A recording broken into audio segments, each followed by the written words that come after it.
Yeni bir oyunla karşınızdayım. Ne oynasam diye bir baktım şöyle Steam'ime, dedim Steam'imde 209 tane oyun var. Neredeyse hiçbirini oynamıyorum. Oynadığım oyun toplasam 5-10'u geçmez. 5-10 bile bir elin parmağını geçmez. Dedim bundan sonra oynadığım her oyunun yayını yapacağım ve böyle bir işe başladım. Bu da bu Streamer modunun ilk oyunu olsun. Oynadığım her oyunu da artık bundan sonra YouTube'a yükleyeceğim inşallah. İzlensin ya da izlenmesin, arşiv olarak kalsın. This is the story of a man named Stanley. Stanley worked for a company in a big building where he was employee number 427. Employee number 427's job was simple. He sat at his desk in room 427 and he pushed buttons on a keyboard. Orders came to him through a monitor on his desk, telling him what buttons to push, how long to push them, and in what order. This is what employee 427 did every day of every month of every year. And although others might have considered it soul-rending, Stanley relished every moment that the orders came in, as though he had been made exactly for this job. And Stanley was happy. Stanley. And then one day, something very peculiar happened. Something that would forever change Stanley. Something he would never quite forget. He had been at his desk for nearly an hour when he realized that not one single order had arrived on the monitor for him to follow. No one had showed up to give him instructions, call a meeting, or even say hi. Never in all his years at the company had this happened, this complete isolation. Something was very clearly wrong. Shocked, frozen solid, Stanley found himself unable to move for the longest time. But as he came to his wits and regained his senses, he got up from his desk and stepped out of his office. Hadi çıkalım bakalım masamızın başına. Abi. O nasıl bir abi? Abi. Baby der gibi. All of his co-workers were gone. What could it mean? Stanley decided to go to the meeting room. Perhaps he had simply missed a memo. Toplantı odası. Hoş geldiniz arkadaşlar. Toplantı odası nerede? Hassasiyeti çok az bir düşürebilirim.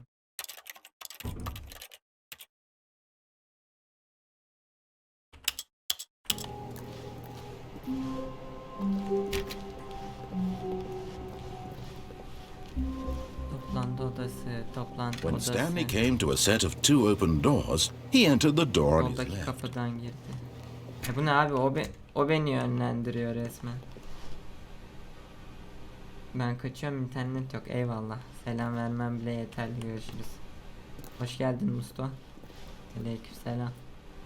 Yet there was not a single person here either. Tamam. Feeling a wave of disbelief, Stanley decided to go up to his boss's office, hoping he might find an answer there. Patronun ofisi nerede? Bunda kapılar da kapanıyor. Tamam. Coming to a staircase, Stanley walked upstairs to his boss's office. Abi o beni yönlendiriyor.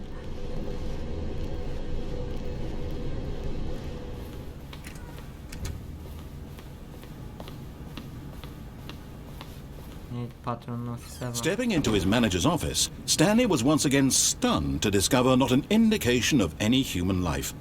Shocked, unraveled, Stanley wondered in disbelief who orchestrated this. What dark secret was being held from him?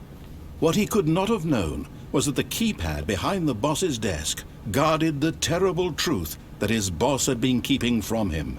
And so the boss had assigned it an extra secret PIN number, 2845. But of course, Stanley couldn't possibly have known this. 2845'ti değil mi? Nerede dedi? Ha şurada. Yanlış bastık.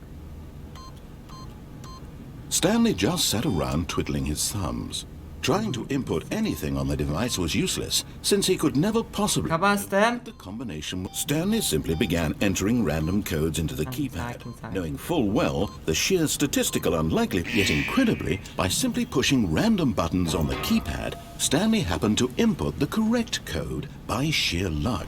Amazing. He stepped into the newly opened passageway. Ne oyunu? Nasıl bir oyun diyeyim? Şöyle söyleyeyim. Bir dakika. Bu ne ya? Bu saatte matkap mı çalıştırılır?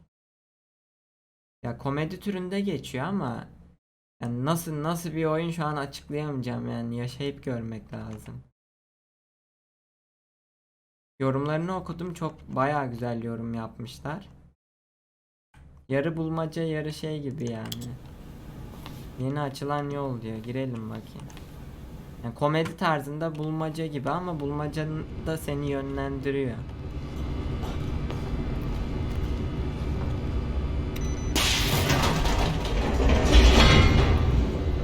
Aynen. Biraz zor soru oldu.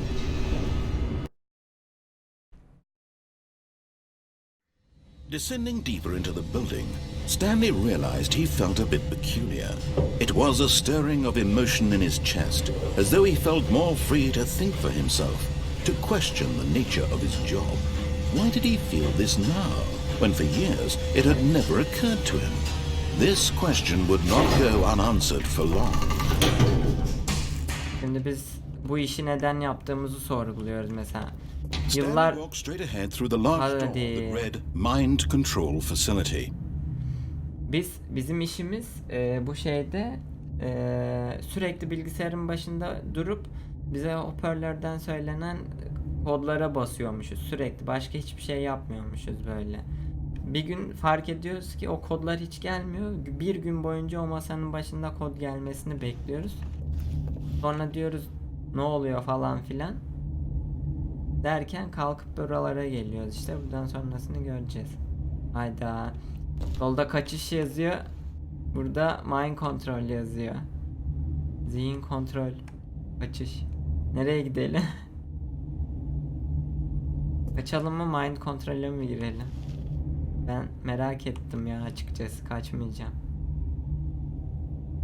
Neler döndüğünü görmek istiyorum.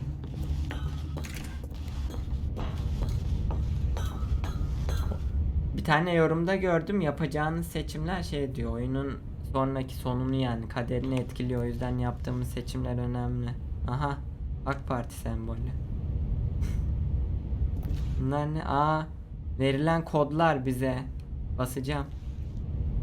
Basıyorum. The lights rose on an enormous room packed with television screens. What horrible secret did this place hold? Stanley thought to himself. Did he have the strength to find out? Televizyonlar var ve önümüzde sadece bir tane şey var. Açarsak daha oyun başlamadan biter. Kameralar. Başka bir şey yok basabileceğimiz.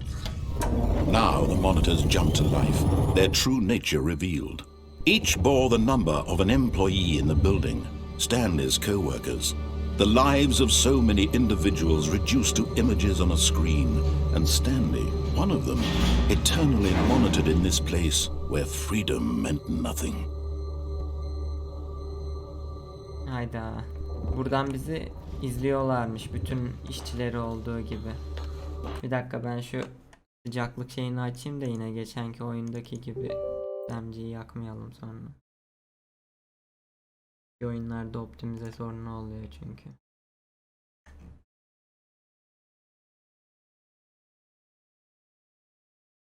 Tamam, sıcaklıklar normal.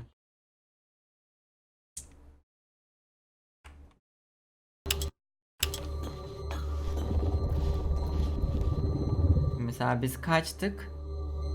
200 kaçtık biz? 176 idik değil mi? Neredeyiz biz?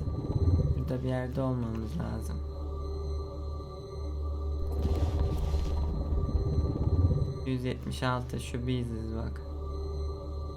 Bakalım ne çıkacak. Şu an oraya çekiyor. Basalım şuna bakayım. This mind control facility, it was too horrible to believe. It couldn't be true. Had Stanley really been under someone's control all this time? Was this the only reason he was happy with his boring job? That his emotions had been manipulated to accept it blindly? Yalnız oyun ilgimi çekti. No. He refused to believe it. He couldn't accept it. His own life in someone else's control? Never! It was unthinkable. Wasn't it? Was it even possible? Had he truly spent his entire life utterly blind to the world? But here was the proof. The heart of the operation. Controls labeled with emotions. Ya da üzgün ya da Or memnun. sad. Or content. Oha, o kadarına kadar müdahale edebiliyorlar All mı? of it monitored and commanded from this very İşte bu place. yerde. And as the cold reality of his past began to sink in, Stanley decided that this machinery would never again exert its terrible power over another human life. For he would dismantle the controls once and for all. Şey aklıma geldi. Hangi oyundu o? Little Nightmare değildi. Limbo muydu? Yok, Inside. Inside'da da böyle sanırım insanlar zihin kontrolleriyle yönetiliyor. Mind control status offline diyor. Burada da offline. Facility power diyor. Açalım power'ı. Mind control idle waiting input diyor. Ne? 3.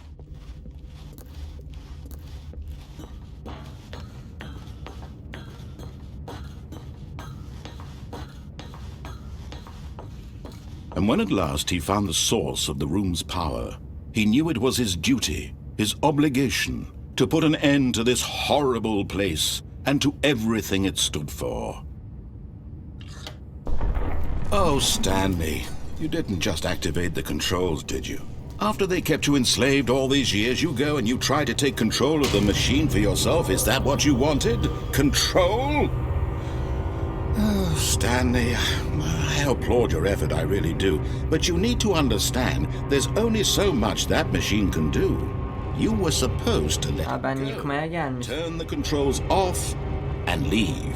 If you want to throw my story off track, you're going to have to do much better. Hayır abi, istemiyorum. I'm Kapat. afraid you don't have nearly the power you think you do. For example, and I believe you'll find this pertinent, Stanley suddenly realized he had just initiated the network's emergency detonation system. In the event that this machine is activated without proper DNA identification, Oha, yok artık. detonators are set to explode, eliminating the entire complex. How long until detonation then? Let's say 2 minutes. Now this is making things a little more fun, isn't it, Stanley?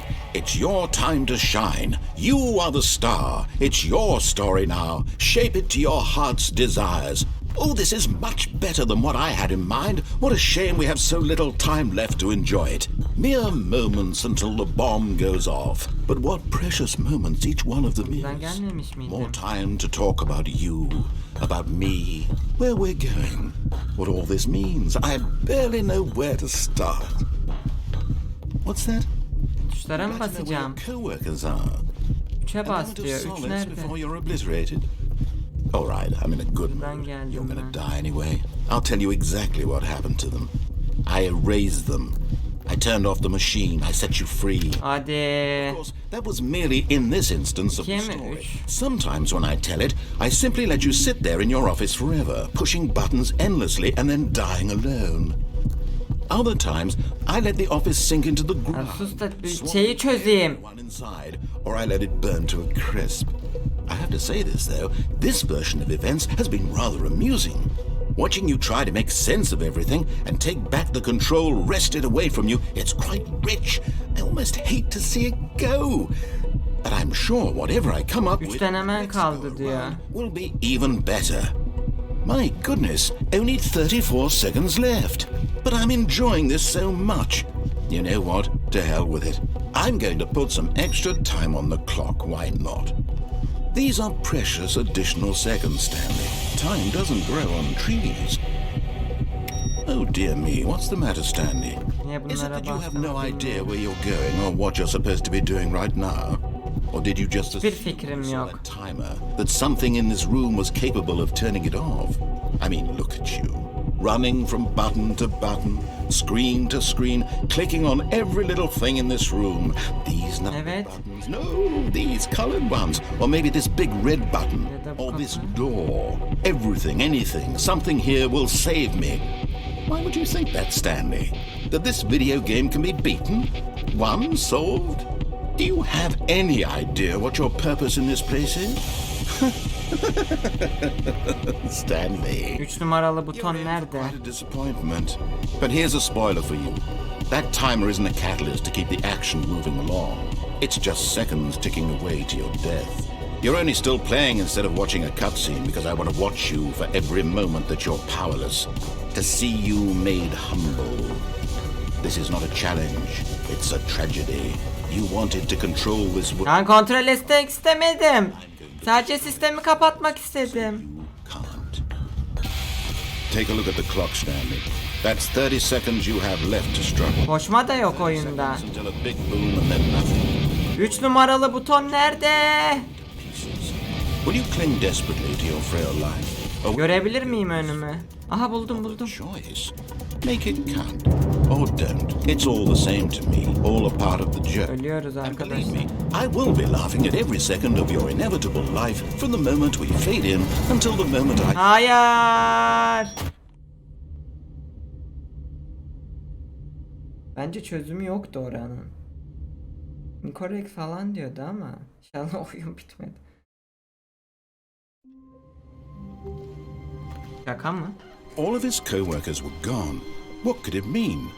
Stanley decided to go to the meeting room. Perhaps Abi that's yapmazsın. simply missed a memo. En başa attı ama bence farklı yönelecek oyun şu an. When Stanley came to a set of 2 open doors, he entered the door on his left. Tamam, soldaki kapıdan gireceğim.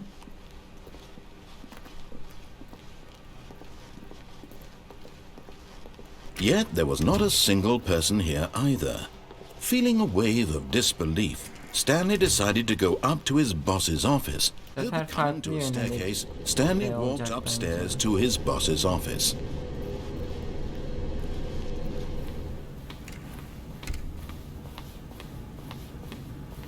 Stepping into his manager's office, Stanley was once again stunned to discover not an indication of any human life. What could it mean? Stanley wondered aloud to nobody. He began wildly tearing through papers on the boss's desk, pulling books off the shelf, looking behind paintings, desperate for clues to his situation. But his attention was caught by a keypad behind the boss's desk. What could its purpose be? In fact, Çok this konuşuyor. keypad guarded Aynı the terrible şifre. secret that lay buried below his feet. And so the boss had assigned. Stanley was in such a rush to get through the story as quickly as possible, he didn't even have a single minute to just let the narrator talk. That kind of anxiety isn't healthy, so he relaxed for a few moments with some calming New Age music. Abi şaka mı yapıyorsun ya? Erken girdim diye bana müzik dinletiyor. Geç istemiyorum.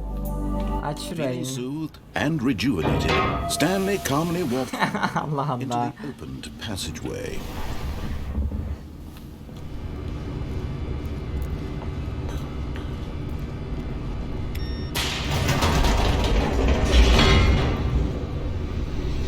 Güzel gidiyor şu an. Beğendim oyun. Ama inşallah en baştan yaptırmayacaktır. İnşallah farklı bir dallanmıştır yani oyun şu an farklı bir daldan ilerliyor. Stanley walked straight ahead through the Ya, large door işte that öyle read görünmüyor. Mind Control Facility. Bir bakacağım abi içeri. Bu şeye çomağımı sokacağım yani. The lights rose on an enormous room packed with television screens. What horrible secret did this place hold? Stanley thought to himself. Did he have the strength to find out?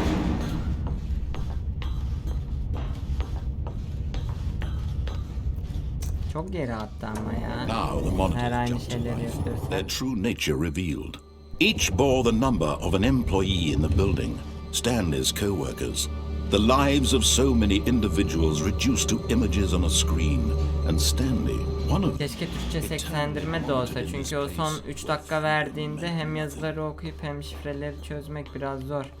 İngilizcesini anlamakta da zorluk çekiyorum. This mind control facility, it was too horrible to believe. It couldn't be true. Çünkü o konuşmada ipucu Been veriyordu. under someone's control all this time?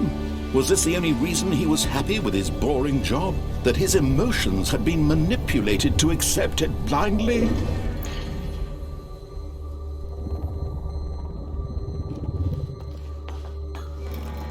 No. He refused to believe it. He couldn't accept it. His own life in someone else's control? Never! It was unthinkable. Wasn't it? Was it even possible? Had he truly spent his entire life utterly blind to the world? But here was the proof. The heart of the operation. Controls labeled with emotions. Happy or sad. Mutlu ya da üzgün ya da memnun. Walking, eating, working, Mutlu, all üzgün, been memnun. monitored and commanded from this very place.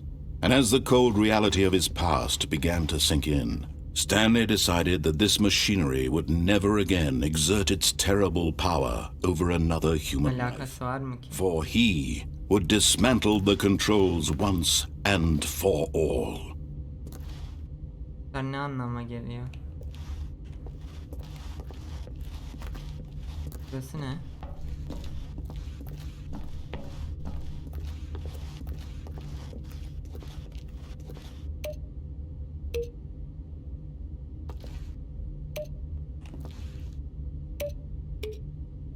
Offline diyor abi, bunu açmam lazım o zaman.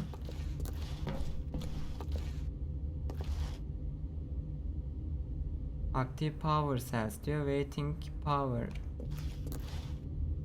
Waiting for contact diyor. 5 burada. Şuraya bir bakayım. 3 burada. 5 3. Oradan çıktıktan sonra herhalde buna basacağım. Bu bana renk şeyi verecek. Bu renklerin olduğu masayı bulup yukarıdan aşağıya da aşağıdan yukarı sıralamayla ona basacağım. Yukarıda ne var? 4. 5 tam çıkışta solumda, 3 solda, 4 karşımda, 1 ve 2 burada. 5 tuşu var zaten. Tamam. Burada 4 tane yeşil var. Bak şimdi. Bunu bir anlayalım.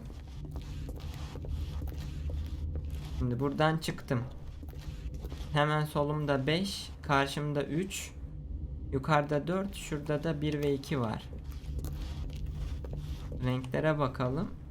O renklere basacağım, tamam. Keşke koşma olsaymış oyunda ya.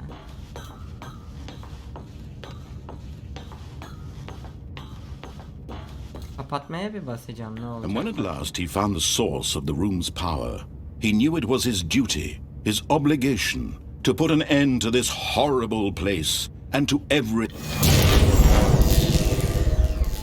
Tamam, kapattım, hiç onlara gerek bile kalmadı. Zaten ben bunu yapacaktım. Power zaten kapalı diye bir daha off'a basmama gerek yok. And a rising chill of uncertainty. Was it over?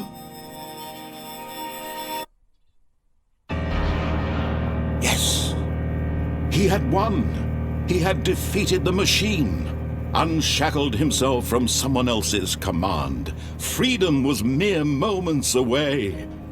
And yet, even as the immense door slowly opened, Stanley reflected on how many puzzles still lay unsolved. Where had his co-workers gone? How had he been freed from the machine's grasp? What other mysteries did this strange building hold? But as sunlight streamed into the chamber, he realized none of this mattered to him. For it was not knowledge or even power that he had been seeking, but happiness. Perhaps his goal had not been to understand, but to let go. No longer would anyone tell him where to go, what to do, or how to feel. Whatever life he lives, it will be his. and that was all he needed to know. It was perhaps the only thing worth knowing. Stanley stepped through the open door.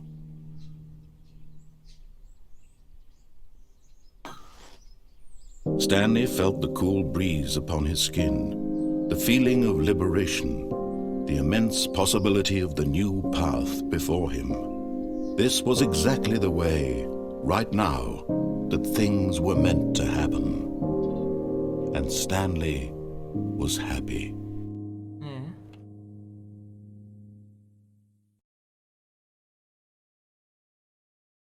Ne?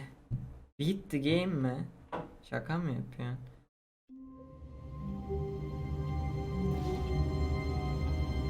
Oyun bitti. Dalga mı geçiyor? How wonderful.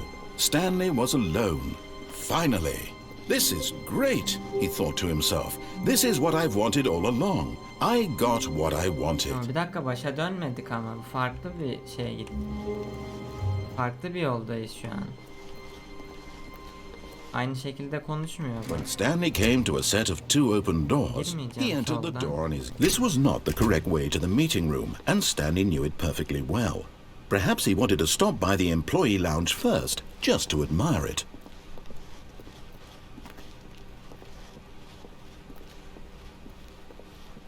Oyun böyle biter mi? Yes, truly a room worth admiring.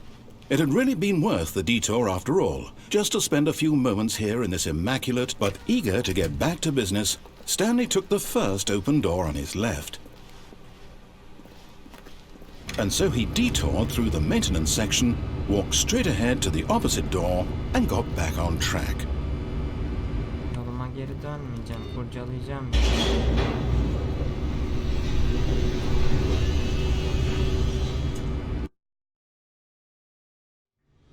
But Stanley didn't want to go back to the office. He wanted to wander about and get even further off track. So now in order to get back, he needed to go, from here it's, left. Oh, no. Ya. That's to the right, my mistake. Allah Allah. No. Lan dalga mı geçiyor? Why would I have ever said it was to the right? What was I thinking? It's clearly... Oh dear, would you hold on for a minute, please? Now let's... Kafamızda konuşan kim ya? Right, left, down, left, right. Yep, okay, yes. I've got it now. This story is absolutely, definitely this way. Hayır, ben oraya girmek istemiyorum.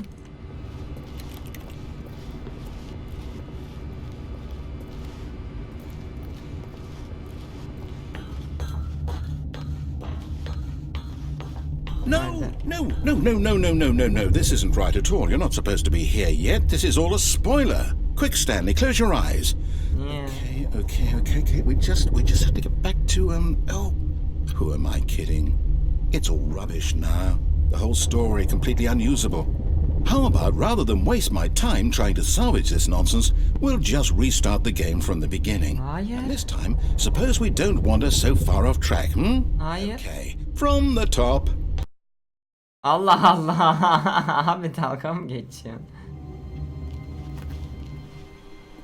All of his co-workers were gone. What could it mean? Stanley decided to go to the meeting room. Perhaps he had simply missed a memo. Gitmeyeceğim abi soldan. When Stanley... Wait. Hadi. Soldaki kapı da No, I kapandı. restarted. I swear I definitely restarted the game over, completely fresh. Everything should be... Oh, did something change? Stanley, did you change anything when we were back in that room with all the monitors? Bizi zorla bir The hikayeyi story somewhere, oynatmaya or- çalışıyor. Hold on. Yani Why am I asking you? olarak. I'm the one who wrote the story. It was right here just a minute ago. I know for Aklıma sure that it's here Truman somewhere. Show gibi. Okay then, it's an adventure. Come, Stanley, let's find the story.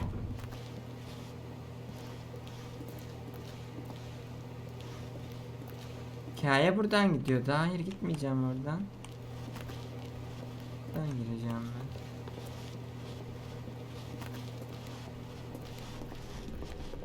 ben. Truman Show geldi aklıma. Ve aynı yere döndüm deme. Bakalım geçiyor.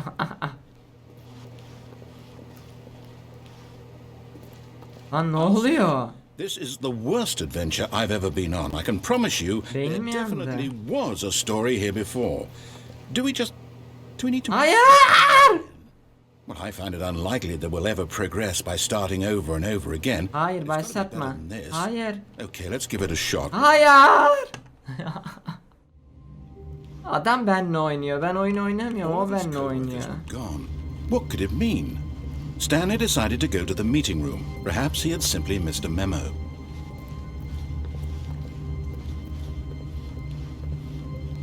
Hayda. I might be remembering this wrong.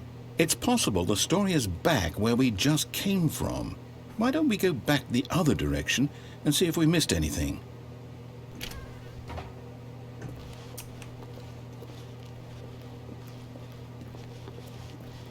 Şimdi başladığımız yere dönüyoruz. En başa. Aha! I knew we'd missed something. I knew The it. story. Here it comes. Burada döndür No, durdur. wait, never mind. Not the story. Okay, let's head back the other way and retrace our steps. Ayak izi mi var?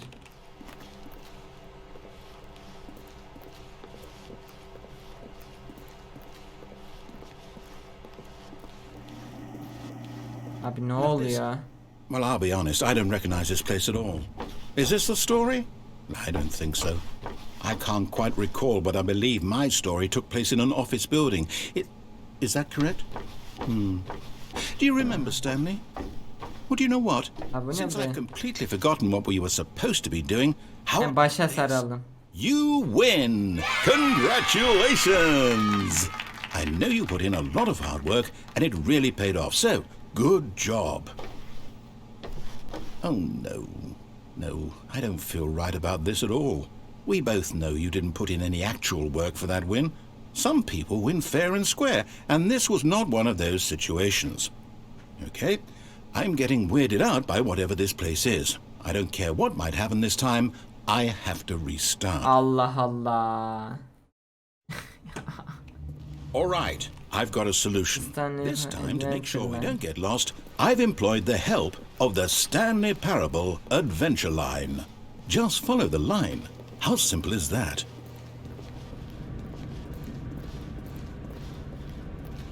You see, the line knows where the story is. It's over in this direction. Onward, Stanley, to destiny. Though, here's a thought. Wouldn't wherever we end up be our destination, even if there's no story there? Or to put it another way, is the story of no destination still a story? Simply by the Hayda, act of moving felsefe. forward, are we implying a journey such that a destination is inevitably conjured into being via the very manifestation of the Abi ne nature diyorsun? of life Kafamı itself? yaktın. Whoa. Hang on. That got a bit Abi. weird back there. Well, I'd like to apologize. Not sure where I was going with all that. You know what? Vallahi ben de I think anlamadım. what we need right now is a bit of music to lighten the mood.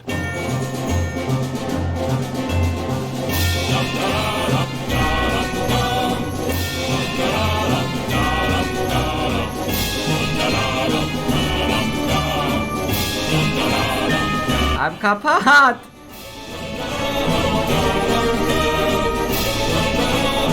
Çok sakinledim ya, sağ ol.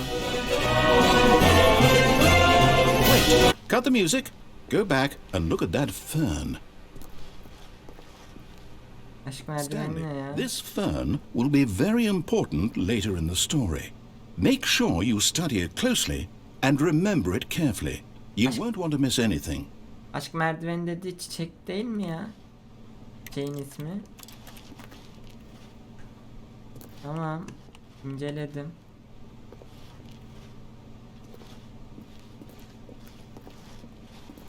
Daha basit bir isim koyamamışlar mı çiçeğe? Wait, what? We're back at the office? No. Line, you do know we're looking for the Stanley Parable, right? The story? Is any of this ringing a bell? Stanley. Bunu oynamak zorundayım. Bize herhalde zorla çıkmamızı mı istiyor acaba? Takip etmeyip başka yerlere mi? Ayda aynı. No, not again, Line. How could you have done this to us? And after we trusted you, after everything we've been through, you... Oh, I can't take this anymore. To hell with it. Hayır!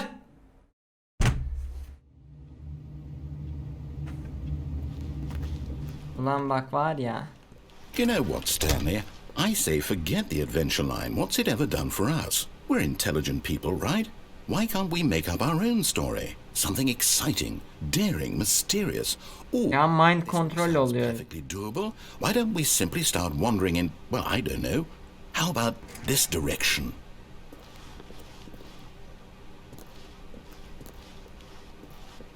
Mind control servisinden şu an bizi çok güzel kontrol ediyor. Just me and Stanley forging a new path, a new story. Well, it could be anything. What do you want our story to be? Go wild. Abi. Use your imagination. Whatever it might be, Stanley, I'm ready for it.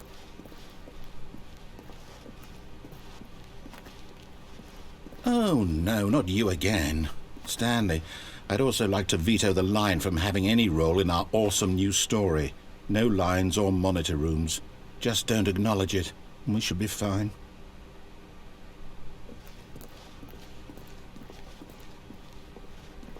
Nasıl bir çizgi?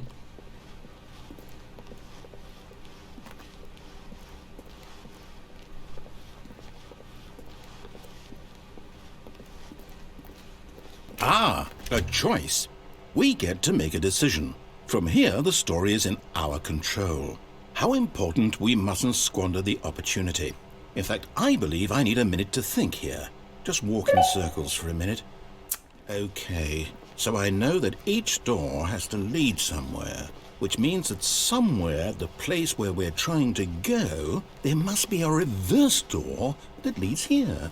And that in turn means that our destination corresponds with the counter-inverted reverse door's origin. So starting from the right, let us ask, will taking the right door lead us to where we're going? And since the answer is clearly yes, then by all accounts, the door on the right is the correct one. Another victory for logic. Come, Stanley, our destiny. Bizi yarım saattir burada döndür, yön kavramımız kaybolsun. Sonra sağdaki kapı de. Ben bunların üçünü de açıp sağdaki kapıyı seçmemizi isteyecek diye düşündüm. Yapmadı Allah'tan. Hold up, what's this? The confusion ending. You're telling me 16 dakikadır mı oynuyoruz? it's all Yo. one giant ending? And we're supposed to restart the game, what, eight times? That's really Hayır. how all this goes? It's all determined? Evet. So now, according to the schedule, I restart again. Then what? Confusing. Am I just supposed to forget? Well, what if I don't want to forget? My mind goes blank simply because it's written here on this thing, wall. Well, who consulted me? Why don't I get to decide? Why don't I get a say in all of this? Is it really? No, it can't be. I don't want it to be. I don't want the game to keep restarting. I don't want to forget what's going on. I don't want to be trapped like this. I won't restart the game. I won't do it. I won't do it. I won't do it. Bence de yapma. And the timer stopped? Does that mean, did we do it? Did we break the cycle? The, whatever it is that made this schedule? How would we even know? Will someone come for us? Will something happen? Mind control So, şeyini Okay. zihnimizi I kontrol guess now we just eden wait. çarkı mı You kırıyor? know, I suppose in some way that this is a kind of story. Wouldn't you agree?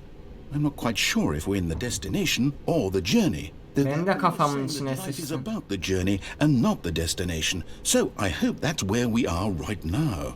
We'll find out, won't we? Eventually. Well, in the meantime, if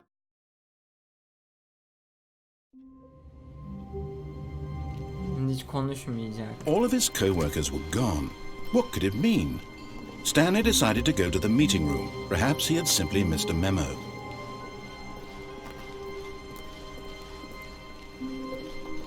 When Stanley came to a set of 2 open doors, he entered the door on his left.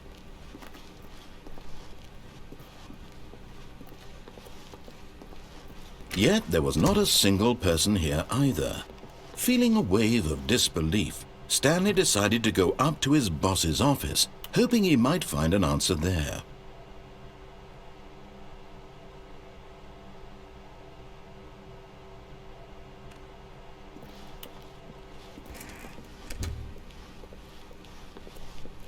Coming to a staircase, Stanley walked upstairs to his boss's office. But Stanley just couldn't do it. He considered the possibility of facing his boss, admitting he had left his post during work hours. He might be fired for that. And in such a competitive economy, why had he taken Hayda, the risk? yine loop'a All girdik. because he believed everyone had vanished. His boss would think he was crazy. And then something occurred to Stanley. Maybe, he thought to himself, maybe I am crazy. All of my co-workers blinking mysteriously out of existence in a single moment for Niye no loop reason at all. yapıyoruz? None of it made any logical sense. And as Stanley pondered this, he began to make other strange observations. For example, why couldn't he see his feet when he looked down? Why did doors close automatically behind him wherever he went? And for that matter, these rooms were starting to look pretty familiar. Were they simply repeating? No, Stanley said to himself, this is all too strange. This can't be real. And at last, he came to the conclusion that had been on the tip of his tongue. Ne oluyor? Çıkmak Just istiyorum. found the words for it. I'm dreaming, he yelled. This is all I'm dreaming. what it Çıkmak istiyorum. felt to have finally found an answer, an explanation. His co-workers weren't actually gone. He wasn't going to lose. Abi çıkmak istiyorum. He wasn't crazy after all. And he thought to himself, I suppose I'll wake up soon. I'll have to go back to my boring real-life job pushing buttons. I may as well enjoy this while I'm still lucid. So, he imagined himself flying and began to gently float above the ground. Abi. Then he imagined himself soaring through space on a magical starfield, and it too appeared. It was so much fun, and Stanley marveled that he had still not woken up. How was he remaining so lucid? And then perhaps the strangest question of them all entered Stanley's head. One he was amazed he hadn't asked himself sooner. Why is there a voice in my head dictating Aynen. everything that I'm doing and Neden thinking? kafamın içinde böyle bir ses Now var? the voice was describing itself being considered by Stanley, who found it particularly strange. I'm dreaming about a voice describing me, thinking about how it's describing my thoughts, he thought. And while he thought it all very odd and wondered if this voice spoke to all people in their dreams, the truth was that, of course, this was not a dream. How could it be? Was Stanley simply deceiving himself, believing that if he's asleep he doesn't have to take responsibility for himself? Stanley is as awake right now as he's ever been in his life. Now, hearing the voice speak these words was quite a shock to Stanley. After all, he knew for certain, beyond a doubt, that this was in fact a dream. Did the voice not see him float and make the magical stars just a moment ago? How else would the voice explain all that? This voice was a part of himself too. Surely, if he could just... He would prove it. He would prove that he was in control, that this was a dream. So he Patlayabilirim. closed his eyes gently, and he invited himself to wake up. He felt the cool weight of the blanket on his skin, the press of the mattress on his back, the fresh air of a world outside this one. Let me wake up, he thought to himself. I'm through with this dream. I wish it to be over. Let me go back to my job. Let me continue pushing the buttons. Please, it's all I want. I want my apartment and my wife and my job. All I want is my life exactly the way it's always been. My life is normal. I am normal. Her şey çok güzel olacak. Everything will be fine. I am okay. Allah düzeldi. Stanley began screaming. "Please, someone wake me up. My name is Stanley. I have a boss. I have an office. Buraya kaldım. Tell me I am real. I must be real. Vallahi çığlık atacağım. Who am I? Who am I?" And everything went black. Abi oyun benimle oynuyor. Ben oyunla oynamıyorum. This is the story of a woman named Mariella. Mariella woke up on a day like any other. She arose, got dressed, gathered her belongings, and walked to her place of work. But on this particular day, her walk was interrupted by the body of a man who had stumbled through town talking and screaming to himself, and then collapsed dead on the sidewalk. And although she would soon turn to go call for an ambulance, for just a few brief moments she considered the strange man. He was obviously crazy, this much she knew. Everyone knows what crazy people look like. And in that moment, she thought to herself how lucky she was to be normal. I am sane. I am in control of my mind. Abi git ambulans çağır. Niye bunlar And düşünüyor? what isn't? It was comforting to think this, and in a certain way, seeing this man made her feel better. But then she remembered the meeting she had scheduled for that day. The very important people whose impressions of her would affect her career, and by extension, the rest of her life. Sonra She ambulans had no çağırmadı. time for this, so it was only a moment that she stood there, staring down at the body. And then she turned and ran. Bir dakika. Benim bu reader modumda.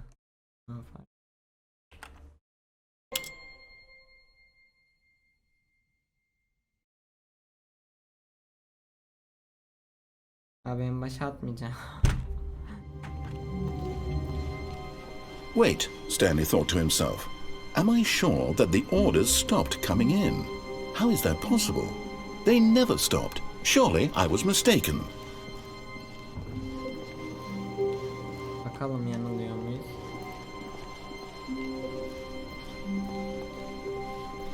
When Stanley came to a set of two open doors, he entered the door on his left.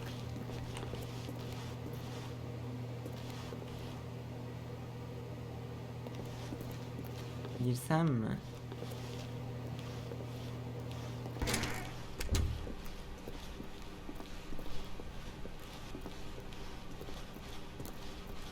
Yet there was not a single person here either. Feeling a wave of disbelief, Stanley decided to go up to his boss's office. Coming to a staircase, Stanley walked upstairs to his boss's office.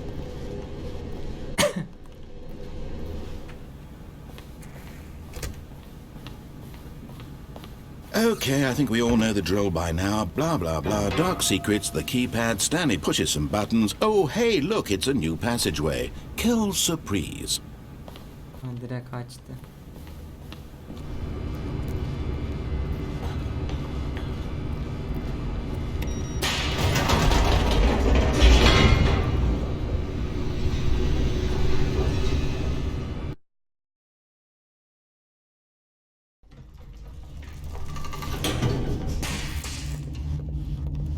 Açacağım bu sefer.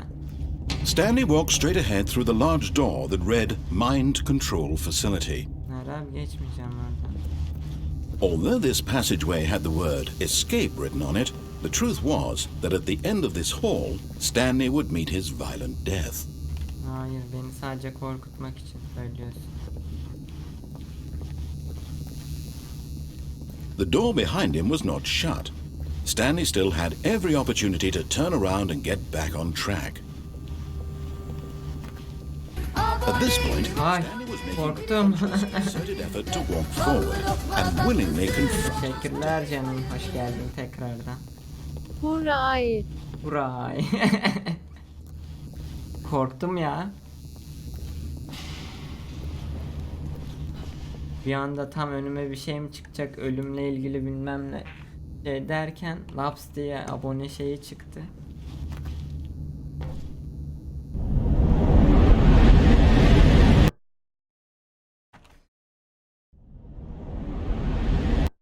Oyun güzelmiş bu arada. Tam senin seveceğin tarzdan. Tavsiye ederim. As As the machine whirred into motion and Stanley was inched closer and closer to his demise, he reflected that his life had been of no consequence Bitirdin mi? whatsoever. Aa, Stanley o zaman can't see the bigger spoiler picture. ayağını He yemeyelim. doesn't know the real story. Trapped forever in his narrow vision, Ne zaman bitecek onu da anlamadım. perhaps his death was of no great loss, like plucking the eyeballs from a blind man. So he resigned and willingly accepted this violent end to his brief and Hayır, ezileceğim. farewell, Stanley. Hayır. Ezileceğim, çıkamıyorum. Ne? Farewell, Stanley, cried the narrator, as Stanley was led helplessly into the enormous metal jaws. In a single visceral instant, Stanley was obliterated as the machine crushed every bone in his body, killing him instantly. İlki de var bunun, bitmiyor. Nasıl ya? İlk biri de mi var bu oyunun?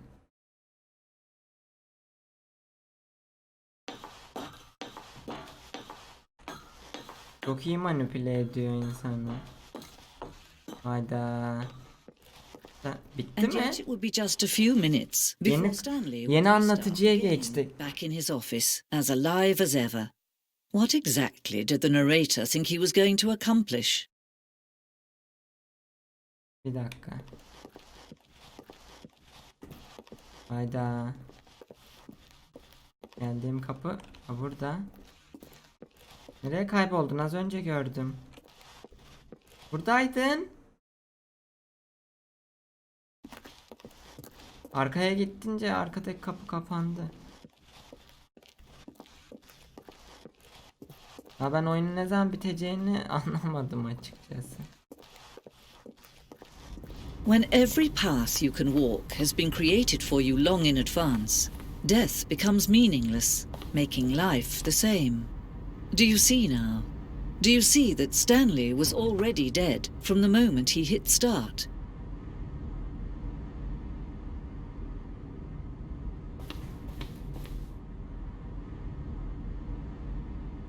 Ha bu... Ha.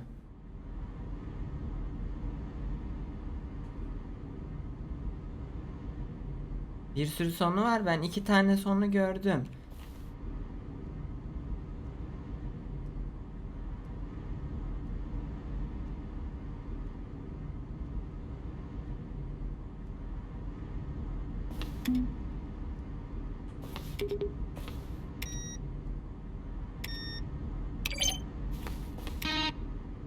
Bu ne ya? Bu ne? Kredi ekranı çıktı.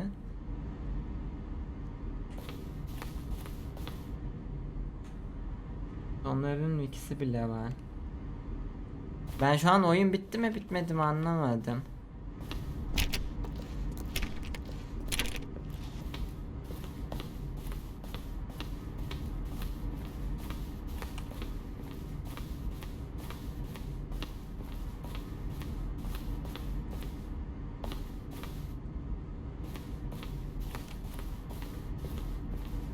Nereye gidiyorum?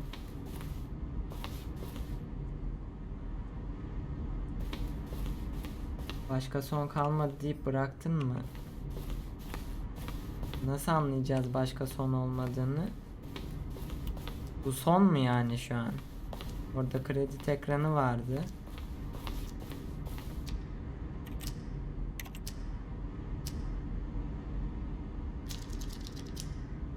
Ne oluyoruz ya? Ben de saymadım. 2 oldu benim sanırım. Bir bu oldu. Bir de pardon 3 oldu. Birinde nükleer şey patladı, öldüm. Birinde şimdi ezildim, öldüm. Diğerinde de kaçtım işte. Neydi o? Dağlık yeşillik bir alana çıktım. Anladım. Şu an bitti mi oyun yani? Bunların hiçbiriyle etkileşime giremiyorum ben.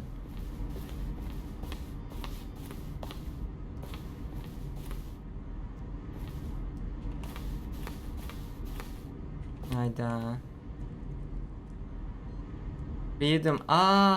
Burada yazıyor bak. Ben bunu oldum işte. Bunu yaptım.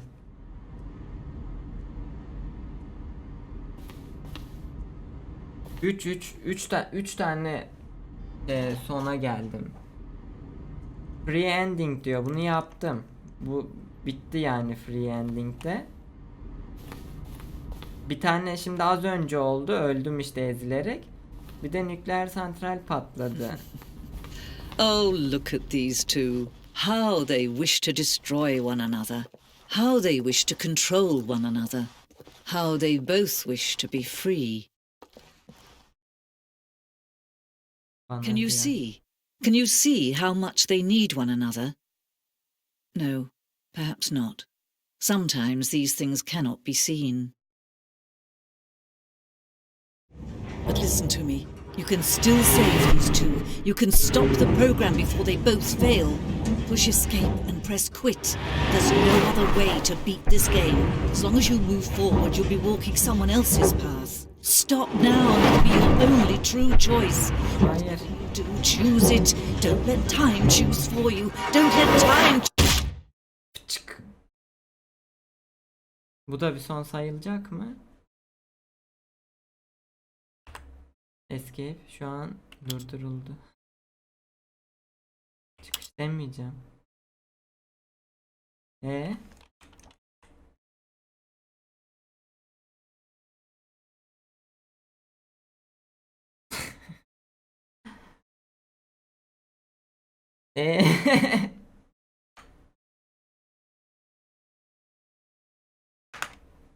Çıkış dememi mi bekliyor, oyun mu bitti?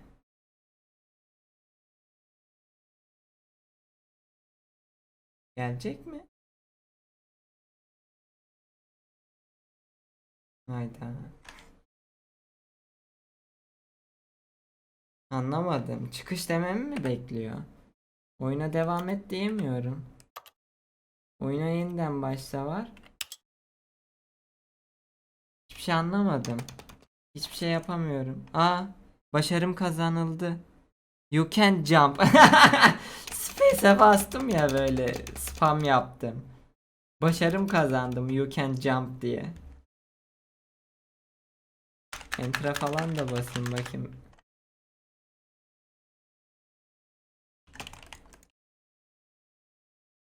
You can jump ne ya? Dur bakayım, tuşlara da basacağım rastgele.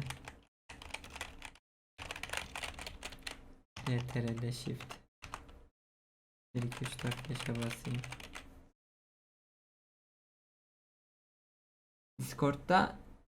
Discord'da bir yere gelmene gerek yok ya. Konuşmak için mi? Bir dakika, senin başının yanında niye first çıktı? Kurucu mu? First kurucu ne ya? Senin isminin başında niye biri yazıyor?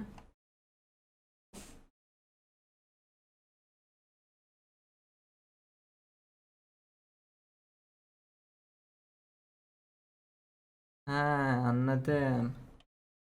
Tamam. Geleyim Discord'a, dur. Gel herhangi bir şeye.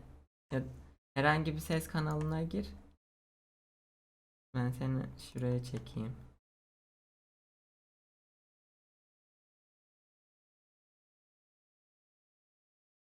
Şeyin kapalı ama. Kulaklığın, mikrofonun kapalı. Aşağıdan aç onları. Öyle konuşabiliriz ancak.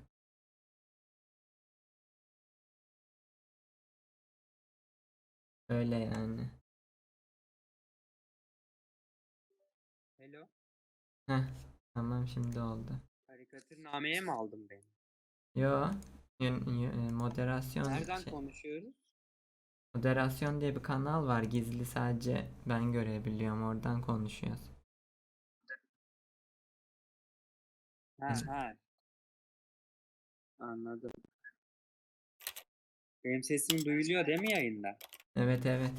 Şimdi oyun bitti. Oyuna devam et diyemiyorum. Oyuna devam et deyince siyah ekran çıkıyor. Fena ekoya girdik yalnız. Yo, bende eko yok. Ha, ben He. yayından kendi sesimi duyuyorum. Televizyonun sesini kısacağım o zaman. Ya evet. Lütfen televizyon başında izleyicilerimiz. Oyun açık. Oyun açık da bitti yani oyun. 1 saat sürdü. Bitmedi dostum. Her seferinde yeniden başlayacağım işte. Nasıl ya? Siyah oyuna başla diyorum. Tamam. E Tamam, başlayacaksın. Yine baştan oynayacaksın.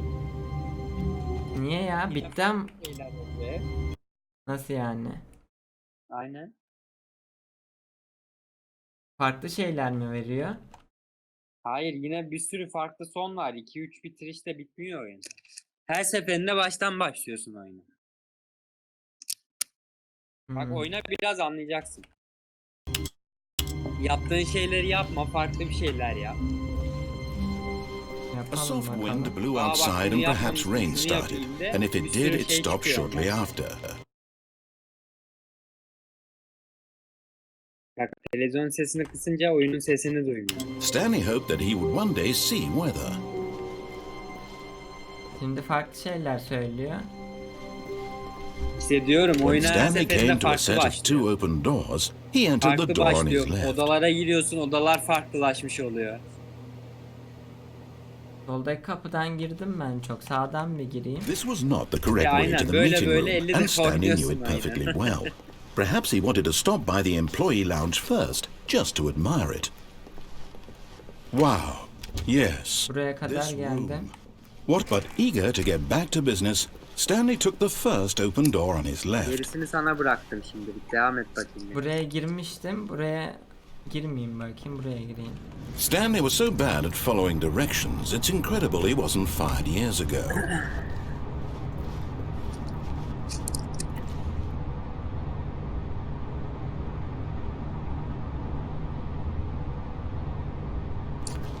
Niye? Look, Stanley, I think perhaps we've gotten off on the Not wrong nifty. foot here. I'm not your enemy, really, I'm not. I realize that investing your trust in someone else can be difficult, but the fact is that the story has been about nothing but you all this time. There's someone you've been neglecting, Stanley. Someone you've forgotten about. Please, stop trying to make every decision by yourself. Now, I'm not asking for me, I'm asking for her. For her mi? Kimin için? This is it, Stanley. Your chance to redeem yourself. To put your work aside. To let her back into your life. She's been waiting. That's her, Stanley. You need to be the one to do this. To reach out to her. If you can truly place your faith in another, then pick up the phone. Kaldırmayacağım, ben bu adama güvenmiyorum. Açmayacağım telefonu.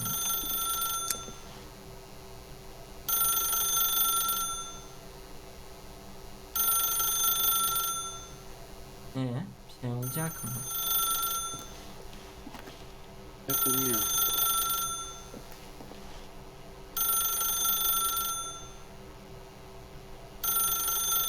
Ya çok sonu var yani. Hani biraz wiki'yi açıp bakabilirsin. Ya ben bayağı bir 5-6 saat oynadım herhalde. Daha Bir da buçuk, fazla olabilir. 1,5 saatte bitiyor diyorlar. Nasıl bitiyor ya? Bir sürü sonu var ya. Bilmiyorum valla. Ben bunu açacağım Oyunu kaç herhalde. saat oynadığımı nasıl görürüm ben? Steam profilinden bakabilirsin. Açıyorum ben bunu. Profilden mi bakıyorum? Aynen.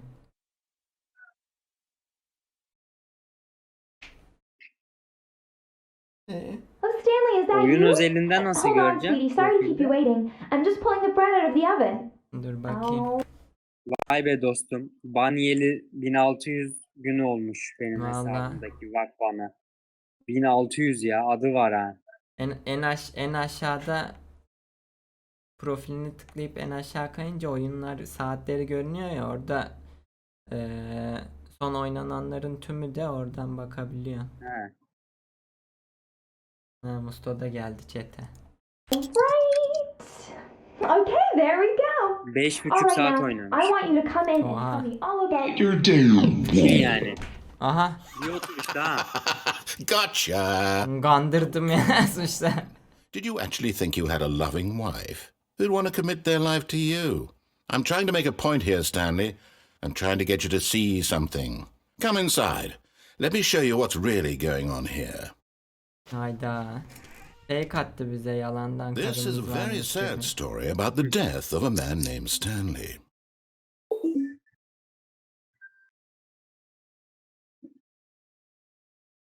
Stanley is quite a boring fellow. He has a job that demands nothing of him, and every button that he pushes is a reminder of the inconsequential nature of his existence.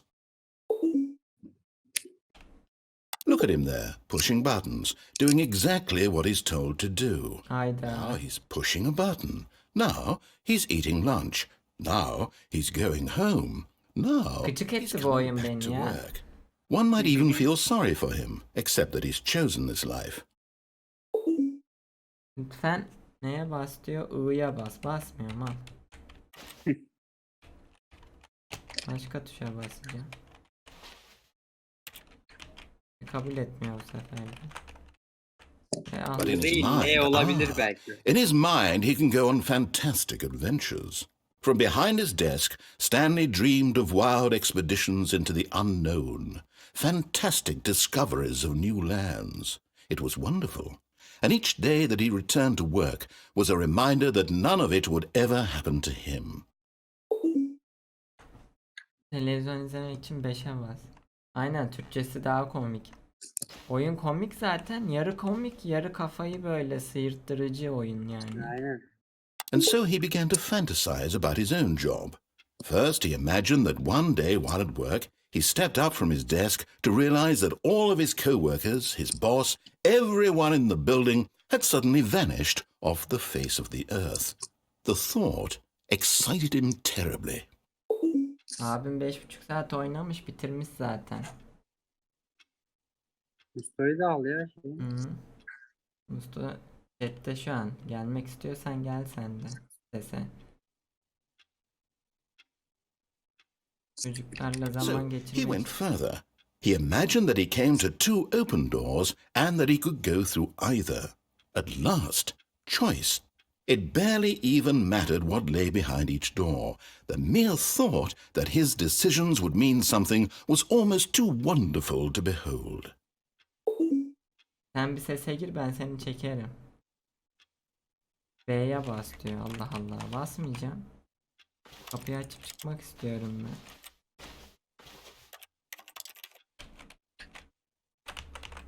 As he wandered through this fantasy world, he began to fill it with many possible paths and destinations. Down one path lay an enormous round room with monitors and mind controls. And down another was a yellow line that weaved in many directions. And down Bebekte another bir was a oyun game mu? with a baby. And he called it the Stanley Parable. Girdin mi sese?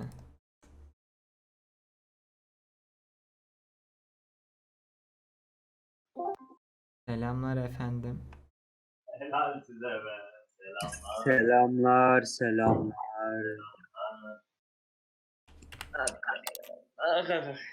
Devam edeyim. Ne? Ne oldu ya? SC'ye bastım, en başa attı. Hayır ya. Bak sese girmemle belayı vuramam bir o. Hakikaten ne nuhus ayağın varmış, sesin varmış. Wait, Stanley thought to himself.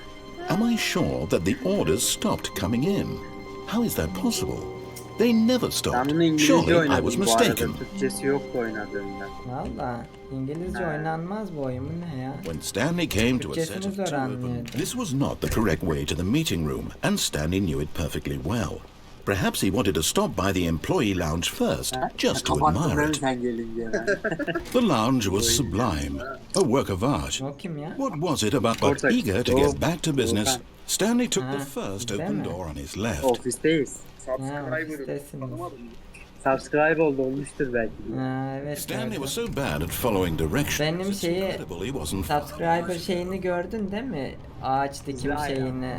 Look, Stanley, I think perhaps we've gotten off on the wrong foot. Aşağıda I'm not your enemy, Twitch really kanalımın am. aşağısında I abonelik realize that açıklamasını investing your okusana trust be. in someone else can be difficult, but the fact nerede is that the yapabil- story has been Onu about nerede nothing but yapabilirim? you Bir all this time. araştırdım da pek There's someone şey you've been bulamadım. neglecting, Stanley.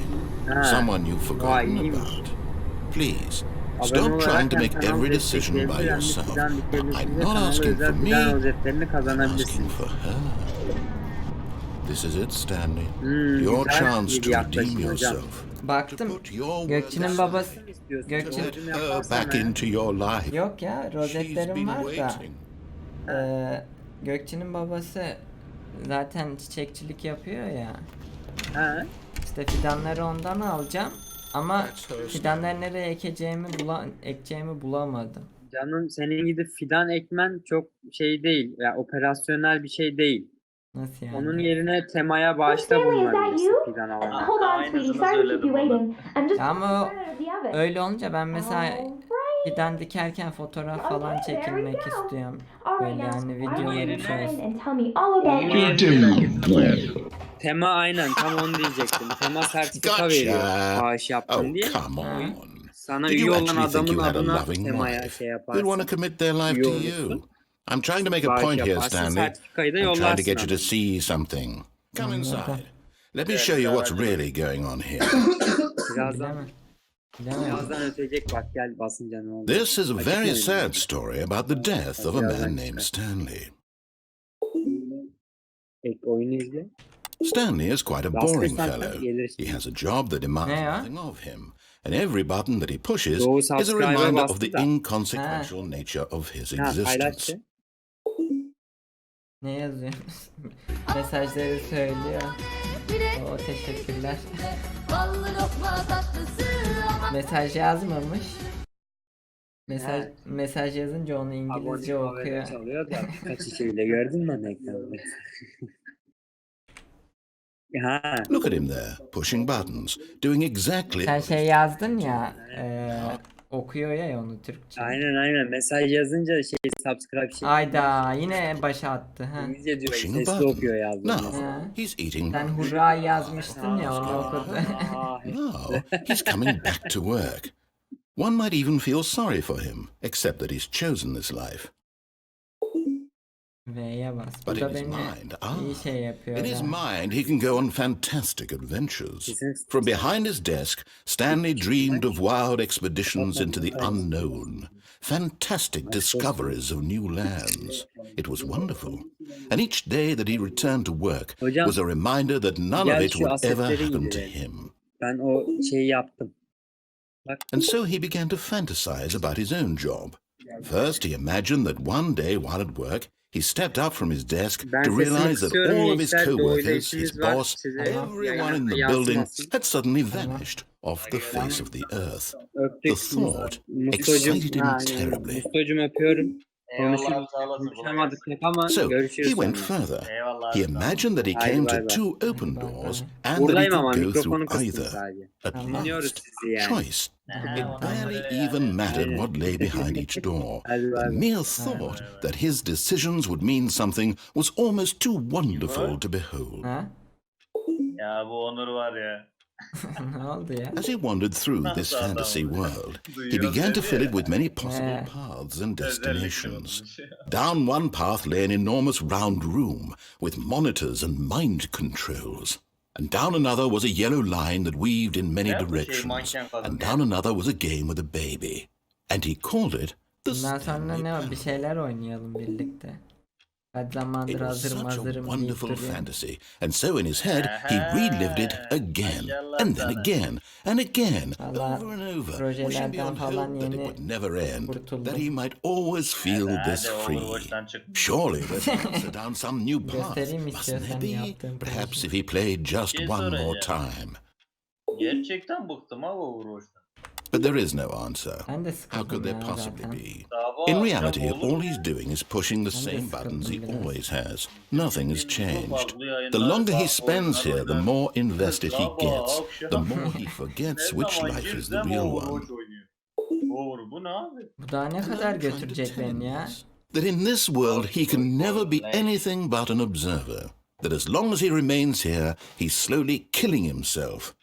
But he won't listen to me. He won't stop. Gerçekten leş. Here, watch this. Stanley, the next time the screen asks you to push a button, Bunu do yapma. not do it. Yapacağım. Yayınazı becerebiliyorsun. You see? Hangi Can he oyun just not oynamıştın? hear me? Ee, How can I şu tell him in a way bu that he'll arada understand ben that bir every şeyler second he hatırlıyorum. remains here, he's electing to kill himself?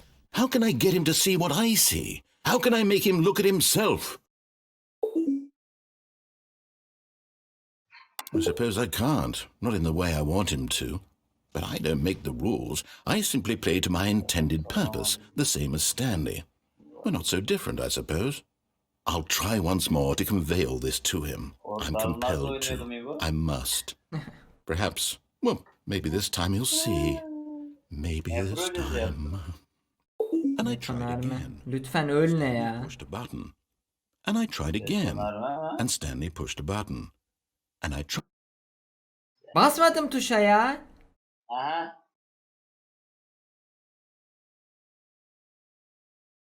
Basmadım abi tuşa ama şu an. Neyse sıkıldım ya. Yeter. 1 saat 20 dakika olmuş Wait, oynuyor. Stanley thought to himself. Yeter çıkacağım. Çıkıver. Ne oynayalım? Hazırız.